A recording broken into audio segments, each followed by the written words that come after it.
La peur, on la connaît tous, hein. C'est ce sentiment qui est là, partout. Des fois, c'est juste un petit murmure tout au fond, et d'autres fois, ça crie tellement fort qu'on n'entend plus rien d'autre. Mais une chose est sûre, elle fait partie de notre quotidien. Alors, on peut se demander, qu'est-ce qui nous fait peur là, aujourd'hui?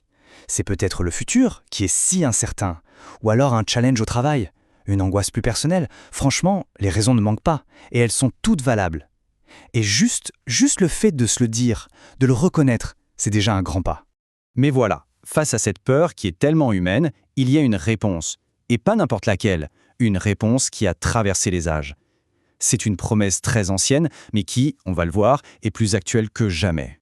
Cette fameuse promesse, on la trouve dans le livre d'Ésaïe. C'est le chapitre 41, verset 10. Écoutez bien ces mots. « Ne crains rien, car je suis avec toi. Ne promène pas des regards inquiets, car je suis ton Dieu. Je te fortifie, je viens à ton secours, je te soutiens de ma droite triomphante. » C'est puissant, hein? Et ce sont ces mots-là qui vont être le fil rouge de notre discussion aujourd'hui. Ok, alors, allons creuser un peu cette promesse. On commence par le tout début, la promesse contre la peur, ce qui est vraiment le socle de la confiance.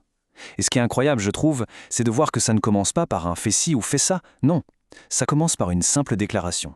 Une déclaration de présence. Regardons un peu ce face-à-face. D'un côté, on a la peur. Qu'est-ce qu'elle fait? Elle nous isole. Elle nous rend vulnérables. On a l'impression d'être complètement seul face au monstre. Et de l'autre côté, paf, la promesse qui arrive. Et qui dit quoi? Je suis avec toi. C'est une réponse directe. L'antidote à ce sentiment d'être seul, ce n'est donc pas d'essayer d'être plus courageux par soi-même. Non, c'est de s'accrocher à l'assurance d'une présence. Bon, on continue, parce que ça ne s'arrête pas là. Après cette promesse de présence, le verset devient hyper concret. C'est notre deuxième point. Les 3 garanties divines. On pourrait dire les promesses en action. C'est ce que Dieu s'engage à faire concrètement quand on se sent au plus bas. Allez, on les décortique, ces 3 garanties. Premièrement, je te fortifie. C'est la promesse d'une force quand on n'en a plus.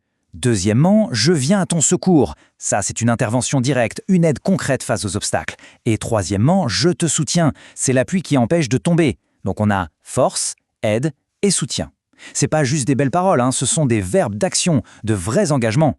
Ok, c'est bien beau de comprendre la promesse, mais la vraie question c'est comment on fait pour que ça change quelque chose dans notre vie de tous les jours?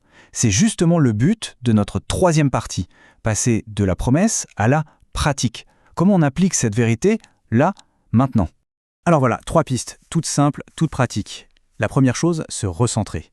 Dès que la peur pointe le bout de son nez, hop, on ramène consciemment ses pensées sur cette promesse « Je suis avec toi ». Ensuite, deuxième piste, verbaliser. Ça peut paraître bête, mais dire cette vérité à voix haute, ça peut vraiment changer la donne dans notre tête. Et enfin, la troisième piste, agir. Juste faire un tout petit pas en avant. Un pas minuscule, mais en se basant sur cette certitude qu'on n'est pas seul. On arrive tout doucement à la conclusion de cette exploration. Pour cette dernière partie, on va parler de la force pour aujourd'hui. Avec un dernier rappel, s'il y a une seule chose à retenir de tout ça, ce serait quoi? Eh bien le point clé, le voici, l'antidote à la peur, ce n'est pas une vie sans problème. Pas du tout. C'est la présence active et le soutien de Dieu au milieu de nos problèmes.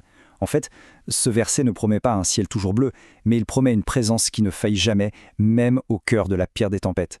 Donc si on devait tout condenser en une seule phrase de choc, ce serait celle-là. La présence de Dieu, voilà le véritable antidote à la peur. C'est simple, c'est direct, et c'est ça le message central d'Ésaïe 41, verset 10. Et on va se quitter sur cette question. La vraie question, ce n'est pas de savoir s'il y aura de la peur aujourd'hui. Il y en aura sans doute. Non, la vraie question, c'est comment est-ce qu'on va vivre cette promesse au jour le jour? C'est une invitation en fait. Une invitation à prendre cette connaissance et à en faire une véritable expérience. À laisser cette vieille vérité illuminer notre journée.